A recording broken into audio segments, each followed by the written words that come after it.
How do you feel about taking risks? Does it scare or excite you? If you're like most people, it scares you.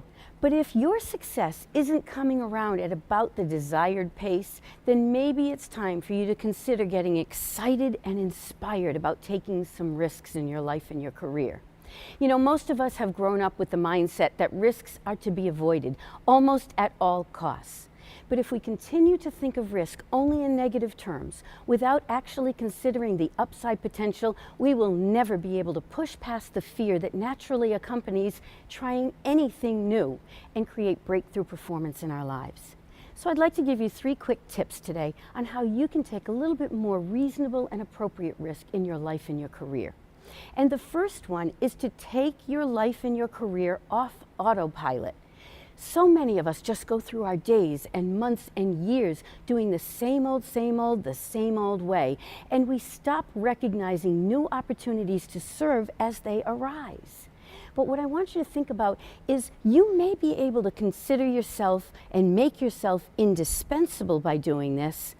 But if you are indispensable, then that means you're never able to take a day off, you can't get sick, you can never do anything differently than what you're doing in your current position.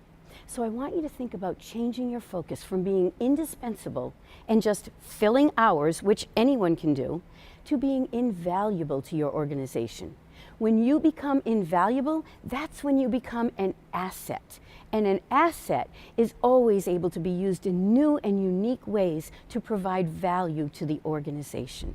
So become invaluable versus indispensable. Now, the second tip for you is that I want you to make sure that your value is recognized and remembered.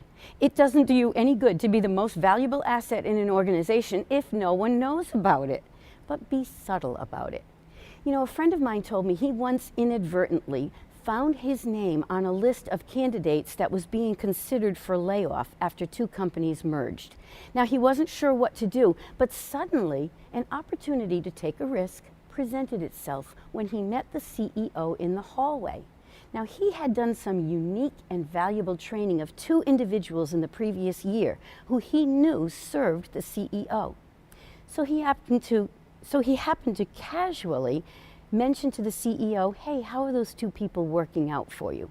He knew the answer already, and the CEO replied, "They're working out great. Thank you so much for the training that you did for them." Lo and behold, when the final layoff list came out, his name was no longer on it. By proving his value and helping people remember and recognize it, he was able to stay off that list and secure his job.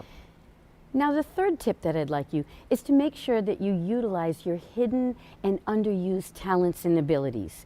Most of us have jobs and lives where we don't use every single ability that we have. In fact, in any given situation, many of our abilities go untapped. And if you never show anyone any interest or any ability other than what you're currently using in your job, how will they ever consider you for something new? So start speaking up. Let your hidden talents and abilities be known so that people then, when an opportunity arises to use those interests and abilities, they can think of you. You know, taking risks isn't always easy, but I want you to remember this. There are always 2 paths, 2 choices to take. One is easy, and its only reward is that it's easy.